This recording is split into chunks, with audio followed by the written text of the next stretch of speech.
Queridos, hoje eu queria trazer uma palavra para vocês. Eu fiquei com a vontade de pregar sobre cura, viu, Annalise? Eu falei, Deus, por que você não me deu uma mensagem sobre cura hoje, né? Deu a vontade de jogar aqui para o lado. Eu falei, não, eu vou seguir o cronograma, né?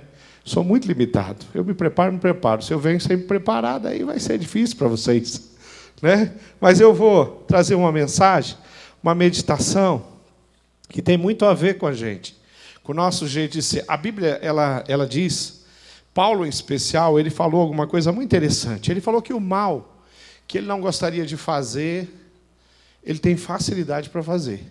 O bem que ele gostaria tanto de fazer, ele tem dificuldade de fazer. Ele está falando da natureza humana dele.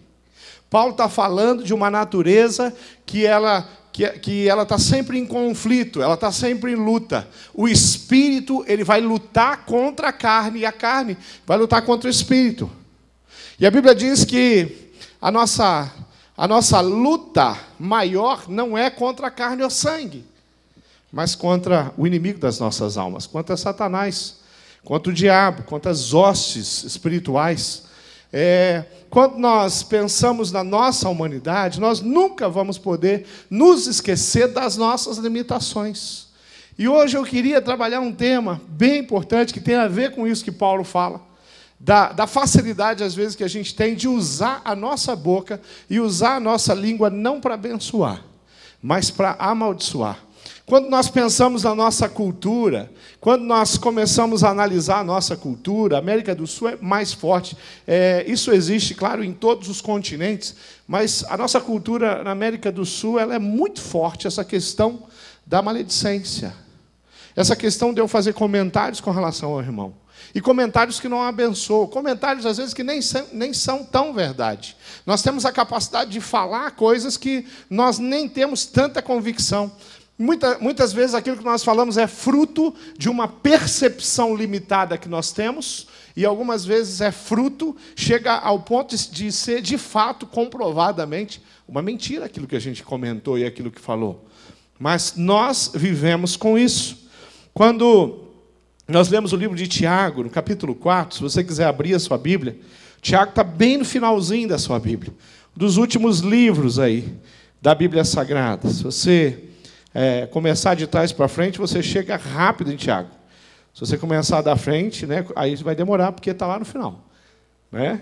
Mas é um livro que traz realmente ensinamentos preciosos. Tiago 4, no versículo 11, diz assim: irmãos, não falem mal um dos outros. Quem fala contra o seu irmão ou julga o seu irmão, fala contra a lei e a julga. Quando você julga, a lei não está sendo cumprida, mas está se colocando como juiz. Há apenas um legislador e juiz, aquele que pode salvar e destruir. Mas quem é você para julgar o seu próximo? Querido, o que esse texto e a palavra de Deus vai nos dizer é que nós temos que ter um cuidado muito grande com relação àquilo que a percepção que nós temos do próximo, do irmão, seja alguém muito próximo, seja o seu esposo, seja a sua esposa, seja os seus filhos. Você tem que ter uma percepção com muita cautela quando você trata a respeito das pessoas que você conhece, pessoas que nós conhecemos, nós temos uma percepção maior, e quando sai dessa esfera, aí a coisa ainda é mais complicada. Nós temos nós convivemos com a maledicência diariamente. Às vezes você está lá no trabalho, você vai no cafezinho. Quando você chega ali no cafezinho, vem alguém e está falando mal do chefe, está falando mal do colega, está comentando, está isso, está aquilo, está rindo de alguém. Que às vezes a gente não vê a reação como algo que é, sim, uma forma, uma expressão, onde, ao invés de eu abençoar, eu estou, no meu coração, produzindo uma espécie de humilhação para aquela pessoa, para aquele próximo, e isso não é uma coisa boa. O ser humano é a única criatura que Deus fez que tem capacidade de articular as palavras. Foi Deus que deu. Ele deu essa capacidade para mim, deu essa capacidade para você. Nós temos essa capacidade. Então eu articulo as palavras. Eu escolho as palavras que eu vou falar a respeito dos meus irmãos. Eu escolho as palavras em que eu vou falar a a respeito da irmã Elise, da Cida. Se eu escolho, significa que eu posso, em Cristo, com temor no meu coração, cuidar e escolher, sim, palavras que vão abençoar, e não palavras que vão amaldiçoar. Mas, queridos, eu tenho que concordar que essa é uma área muito perigosa para a gente. Quando nós lemos, por exemplo, no livro de Levítico, no capítulo 19, no versículo 16, a maneira como a Bíblia trata isso, lemos aqui Tiago está falando, a palavra é dura, Levítico tão duro quanto, diz, não andarás como? Aí eu busquei uma linguagem mais antiga, porque ela tinha a palavra que configura de fato essas pessoas. Não andarás como mexeriqueiro, fazer mexerico da vida dos outros. Não andarás como mexeriqueiro entre o teu povo. Não atentarás contra a vida do teu próximo, diz o Senhor. Eu sou o Senhor. Eu tenho certeza que essa palavra de Levítico está na mente de Tiago. Nós estamos falando de um texto que foi escrito lá, os primeiros livros a serem escritos da palavra de Deus, e nós estamos falando aqui um dos últimos livros a ser escrito do Novo Testamento. Tem uma distância muito grande. Então, quando Tiago escreve sobre a língua, ele fala que a língua é o menor órgão do corpo, mas que tem uma capacidade, um poder muito grande, e de tanto de destruir quanto de abençoar. Ele tem o pano de fundo da lei de Levítico. Querido, a maledicência ela vai contra todos os princípios da Bíblia. Quando nós olhamos a palavra de Deus, nós vemos que nem sempre nós pensamos em maledicência como algo muito complicado, muito feio, ou como pecado. Será que nós vemos como pecado? Bom, a lei, conforme eu li ali, em Levítico 19, do versículo 11 até o versículo 16, o que vai acontecer aqui é que a lei ela vai estabelecer uma proibição. A lei vai falar assim, é proibido falar mal um dos outros. É lei. Então está estabelecida. E ali na lei, nós estamos falando da lei mosaica, se era proibido, significa que caso alguém fosse pego falando mal de alguém, essa pessoa seria punida. Olha a seriedade com que a palavra de Deus nos traz. Nos Salmos, lá no Salmo 34, versículo 13, a maledicência é tratada. Lá nos profetas, no livro de Zacarias, no capítulo 8, a maledicência é tratada. Nos evangelhos, nós temos Mateus, capítulo 5, versículo 22, tratando disso. Nas epístolas, lemos Tiago, que é uma epístola, encontramos muitas orientações e admoestações para que nós no nosso comportamento, venhamos a ter esse tipo de prática. Bom, nós sabemos que a linguagem ou o falar é algo que veio de Deus e é fantástico, é uma capacidade. Mas sabemos também que é possível usar aquilo que Deus nos deu, ao invés de como bênção, como uma maldição. Então, a maledicência, ela vem da parte de Deus com pecado. Alguma coisa que nós não devemos aceitar no nosso jeito de ser. A maledicência, ela anula a nossa espiritualidade. Ou seja, ela impede que nós tenhamos um relacionamento de intimidade com Deus. Quando eu permito uma maledicência, quando eu permito um hábito de falar mal, de me referir às pessoas com um certo desrespeito, isso significa que eu começo a romper o meu relacionamento com Deus. Puxa vida. Às vezes a gente olha isso como uma coisa pequena. A gente pensa na maledicência como uma coisa pequena. Mas pequeno é uma pedrinha no sapato. Só que às vezes você não consegue andar. Ela trava você. Na vida espiritual, é exatamente isso que acontece. A partir do momento que eu permito, que eu deixo, que eu crio, que eu não rebato aquele comportamento, que eu não rejeito, renego aquele comportamento, eu estou então aceitando e tendo parte com o pecado, isso vai atrapalhar o meu relacionamento com Deus. A Bíblia diz que Deus não habita no pecado. Deus não convive com o pecado. Se você faz opção pelo pecado, você está fazendo opção em não ter um relacionamento íntimo com Deus. Queridos, nós somos pecadores. E às vezes nós nos encontramos numa situação e quando você vê, você falou. Mas se você é um servo de Deus, e você falou, e você entendeu o que você falou e o que não deveria ter dito, imediatamente você vai consertar. Se você é alguém que não se importa ou que acha que isso é uma coisa de menos importância, você vai falar, agora eu já falei, deixa para lá. E toca a vida. Toca a vida para onde? Bom, toca a vida para ser, às vezes, usado pelo inimigo e não por Deus.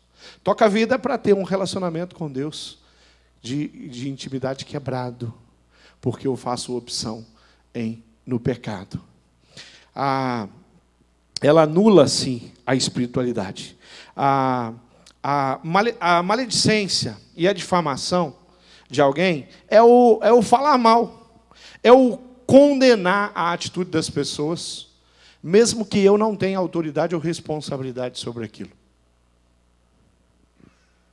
Quando o Senhor Jesus ele nos chamou para viver com Ele, Ele nos chamou para viver em santidade. Ele falou assim, venha andar comigo, venha estar comigo. Quando Ele chama os discípulos para uma obra e uma tarefa tão especial, Ele fala, deixa tudo e vem comigo. Nós podemos aplicar isso dizendo que, muitas vezes, aqui no testemunho da Annelise, ela falou que ela tinha algumas ideias, ela achava algumas coisas, mas que através da palavra de Deus ela foi entendendo e reconhecendo e tomando decisões importantes na vida dela. Isso acontece em todas as áreas. De repente, a Annelise, como eu, como você, nós tínhamos hábitos antes de termos uma experiência com Cristo que nós não temos mais. Às vezes, nós nos acomodamos com o pecado. E às vezes nós confrontamos algumas pessoas e ela fala, eu sou assim mesmo, mas então, eu já defini que eu sou assim mesmo. Sendo que a palavra de Deus ela tem uma proposta de mudança.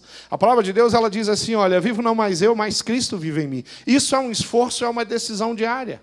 Diariamente eu decido não viver mais segundo o meu coração, o meu jeito. Às vezes eu preciso romper com muitas coisas, eu preciso romper com uma herança familiar. Pecados que na minha família é comum, pecados que na sua família é comum, hábitos na sua família que são ruins e que você precisa romper e mudar. De repente você é de uma família muito fofoqueira e gosta e passa a tarde, às vezes, falando mal dos outros. É no almoço, é no jantar, é no café da manhã. E aí você tem uma experiência com Cristo e você começa a ser conduzido pelo Espírito. E o Espírito fala. Agora, se o Espírito fala, e você não se importa, e não há uma mudança de comportamento para você, o que vai acontecer? Vai acontecer que você está dizendo para o Espírito, eu quero viver segundo o meu coração, que eu viva e que Cristo morra nas minhas atitudes e na minha vida. Você está dizendo o contrário.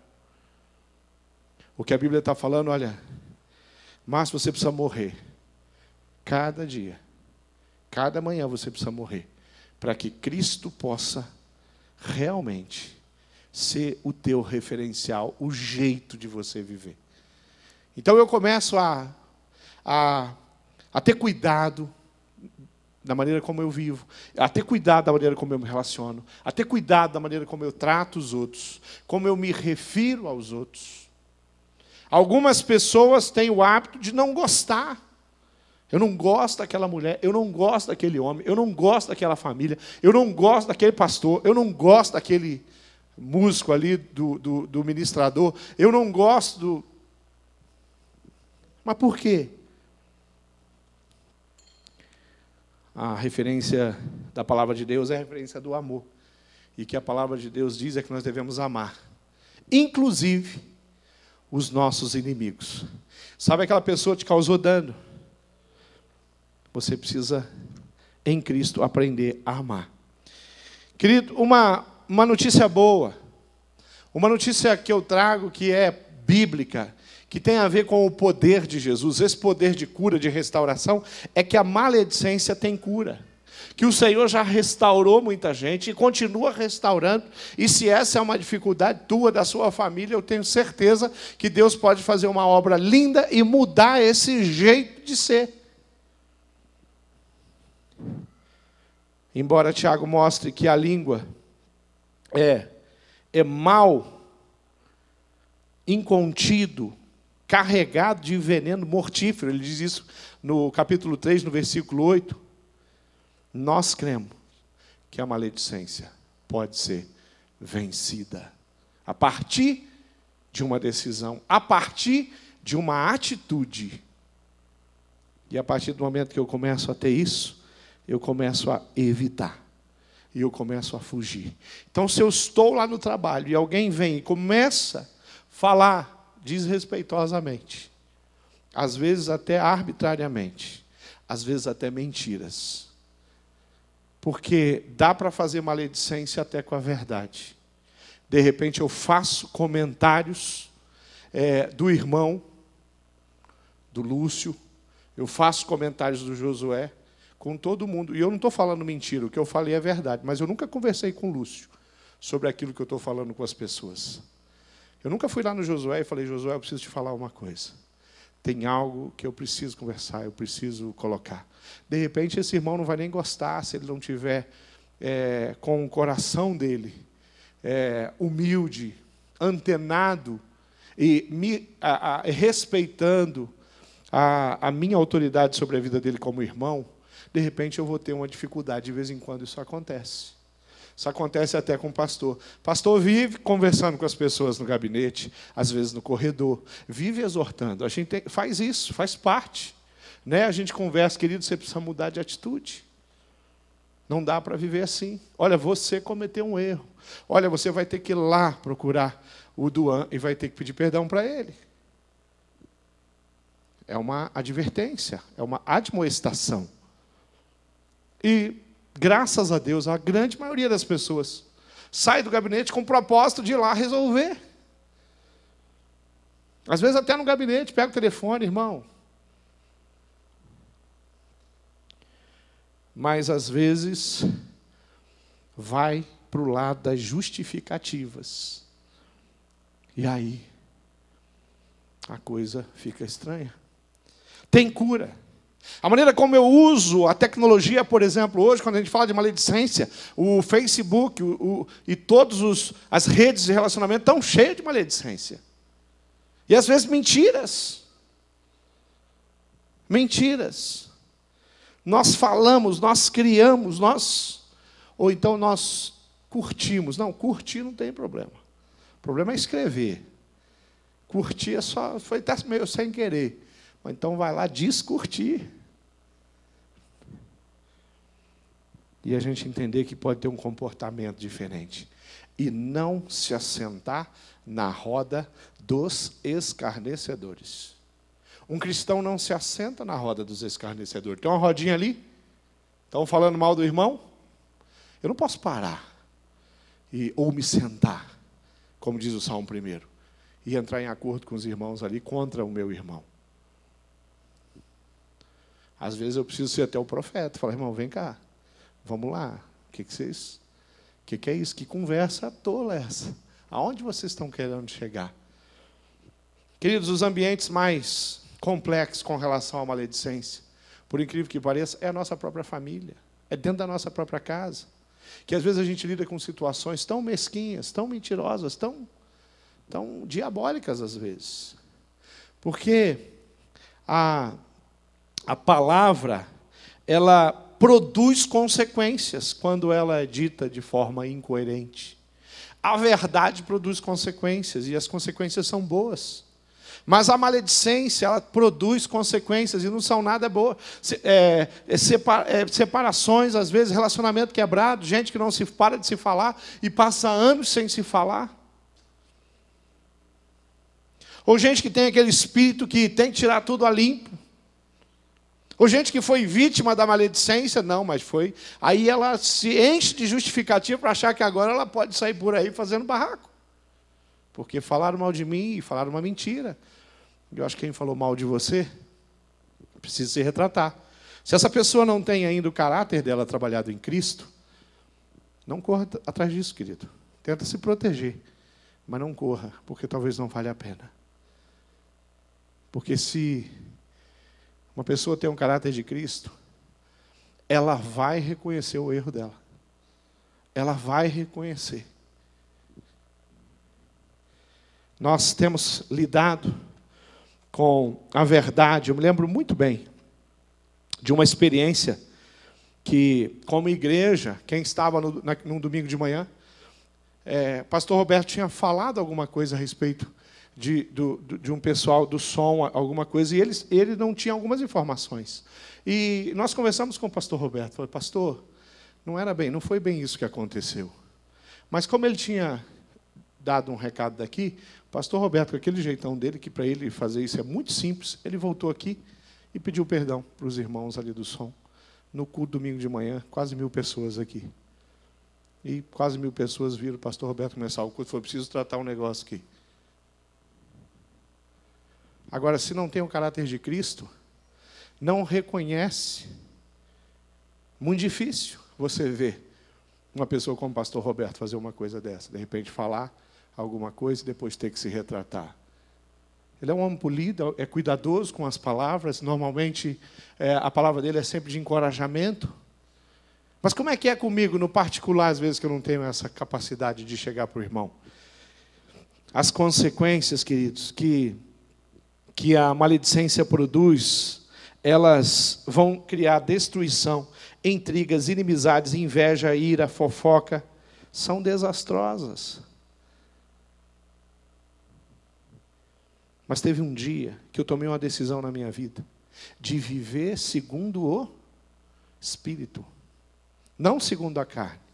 Não significa que naquele dia, pronto, eu recebi uma vacina, e aquela vacina, ela imunizou a minha mente de mim mesmo, do meu corpo, dos meus desejos, das minhas incoerências. Não, isso não aconteceu. A vacina que eu tomei, que é Cristo, ela me deu toda a capacidade de viver em verdade e não em mentira. De ser firme naquilo que eu penso, naquilo que eu digo, naquilo que eu falo. Ser verdadeiro, mas com moderação e educação. Eu não vou justificar, às vezes, a minha posição, aquilo que eu acredito, desrespeitando ou agredindo alguém. Pelo contrário, a Bíblia diz que nós temos que funcionar assim, mas é em amor. O que nós podemos concluir, queridos, é que a maledicência, ela pode e deve ser evitada. E que ela é algo que nos acompanha. É uma possibilidade. Nós convivemos isso. E às vezes ela chega com uma sutileza tão grande que nós nem percebemos direito. E nós estamos cometendo o pecado da maledicência. Uma das coisas mais belas desse texto é que no final ali do Tiago, no versículo 12, ele vai falar que só existe um legislador e juiz. E a Bíblia chama esse juiz de justo juiz. Então, isso o que significa é que eu não preciso e não devo ser juiz da causa dos outros. Porque nós temos um justo juiz. E além do justo juiz, nós temos um advogado fiel. Querido, eu queria que você começasse a a refletir e pensar na maneira como você tem usado a sua língua. Como que você tem, se você tem usado para abençoar, para fazer com que haja prosperidade nas pessoas que vivem perto de você. Se quando você fala, às vezes até uma coisa que é chata, que é complicada, você fala no sentido de que aquela pessoa prospere, ou se realmente você fala, ou se tem uma coisa que você tem prazer. E às vezes algumas pessoas falam, pastor, eu vou te contar uma coisa lá da irmã Aurora, só que não conta para ninguém, que ela pediu para mim não contar para ninguém. Então eu falei, querido, por favor, não me conte. Porque se ela pediu para não contar, por que você vai me contar? Eu estou entrando numa área perigosa, né? Cleves, se você falar para mim, pastor, não conta para ninguém, você, cara, eu tenho uma aliança com a minha esposa, mas eu não posso contar nem para minha esposa. A não ser que você me permita, você só pode contar para a sua esposa. Só conta para os pastores da igreja. Não conta para a igreja. Não vou contar. Não vou contar. Às vezes as pessoas vai no gabinete e ela conta a história, a luta, o pecado, aquilo que está passando. Aí uma dessas pessoas que estiveram no meu gabinete encontrou a minha esposa e falou para ela assim, você sabe o que está acontecendo comigo? E a minha esposa, não. Ela achou que eu cheguei em casa, contei tudo que tinha acontecido no gabinete. Mas, poxa, eu passo dias, às vezes, no gabinete. Eu ouço tantas pessoas, mas eu chegar em casa, Márcio, senta aí.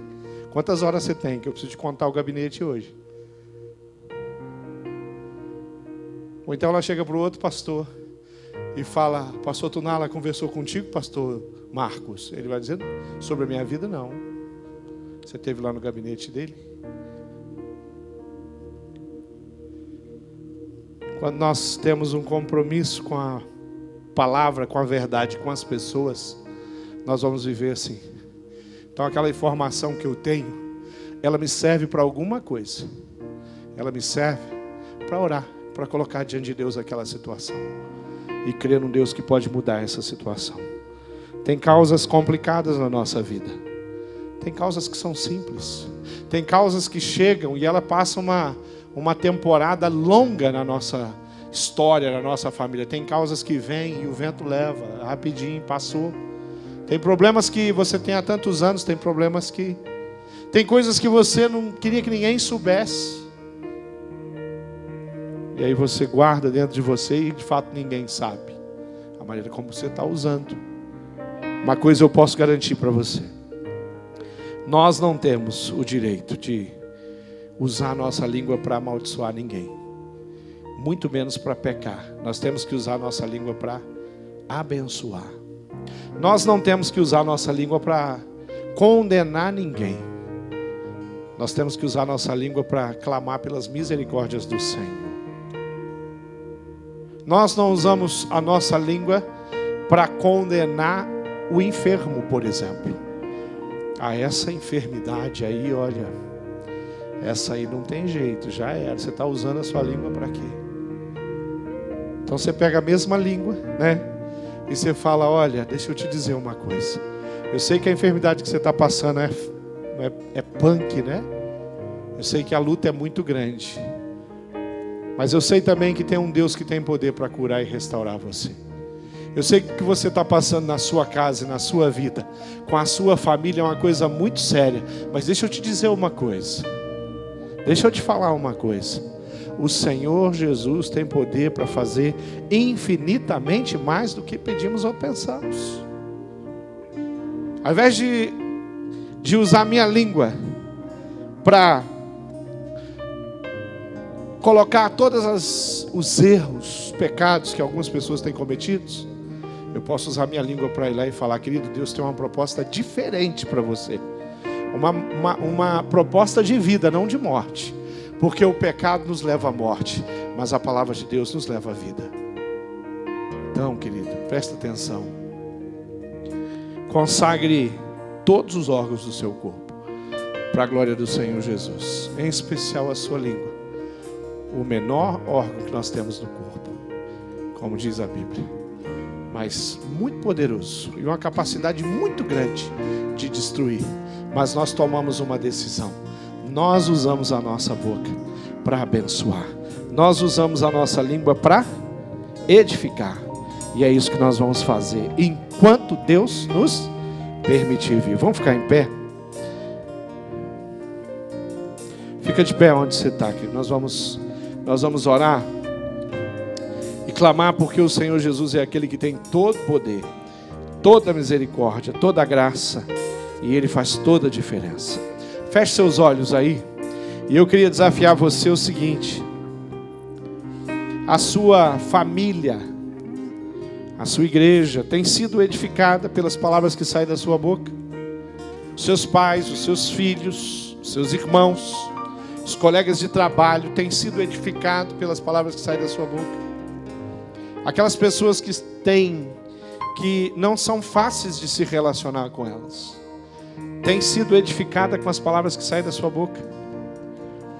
Você é do tipo de pessoa que pensa bem antes de falar, ou fala depois pensa?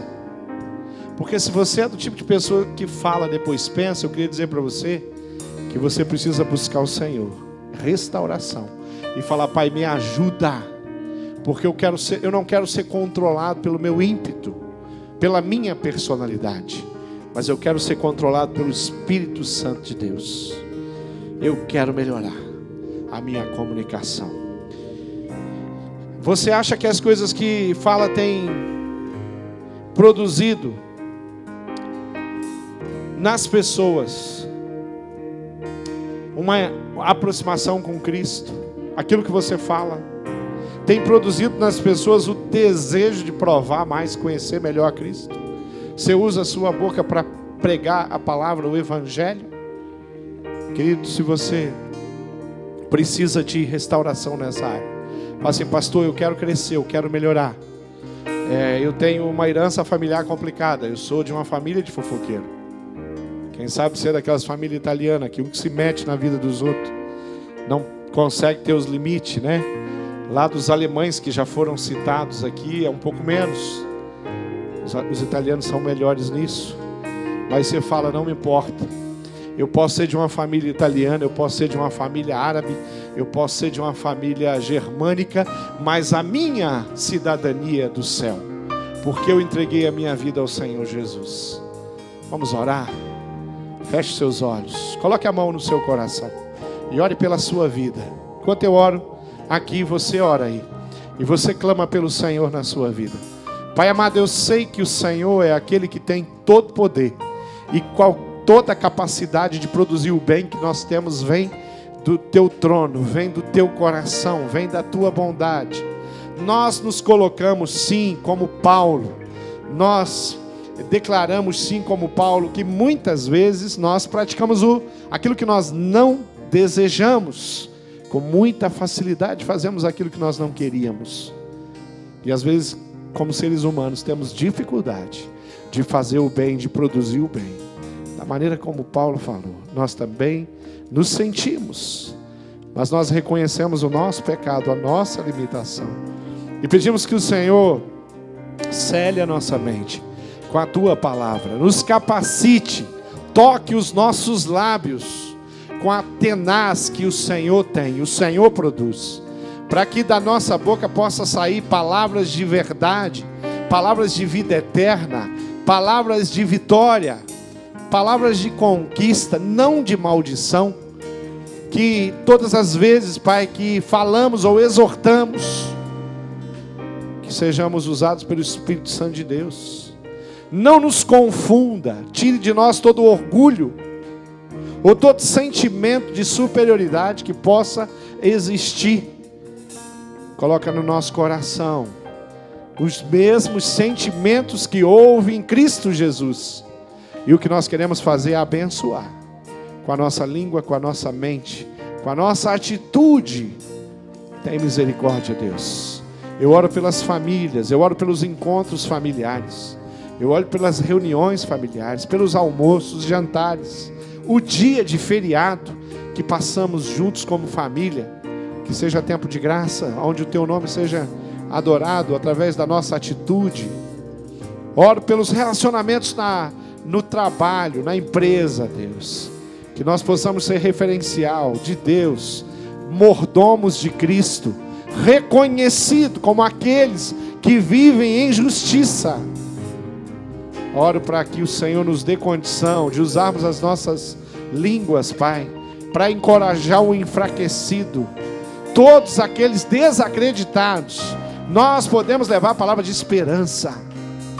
Nós queremos usar os nossos lábios para te adorar, para reconhecer que Tu és o Cristo, o Filho do Deus vivo, aquele que rasgou os céus, e aquele que novamente vai voltar e vai levar a sua igreja junto com Ele. Oramos por aquele que morreu na cruz do Calvário, e por isso nós podemos estabelecer a vitória que temos em Cristo Jesus. Eu te louvo, Jesus, porque a morte foi vencida, o pecado foi vencido na cruz, e o que nós queremos hoje é tomar posse daquela vitória nas nossas vidas. Perdoa, Pai, sim, os nossos pecados, e nos ajude a viver segundo o Teu coração todos os dias. Nos ajude a reparar os nossos erros e pedir perdão a todos, quantos forem, que haja necessidade disso. Oramos em nome de Jesus.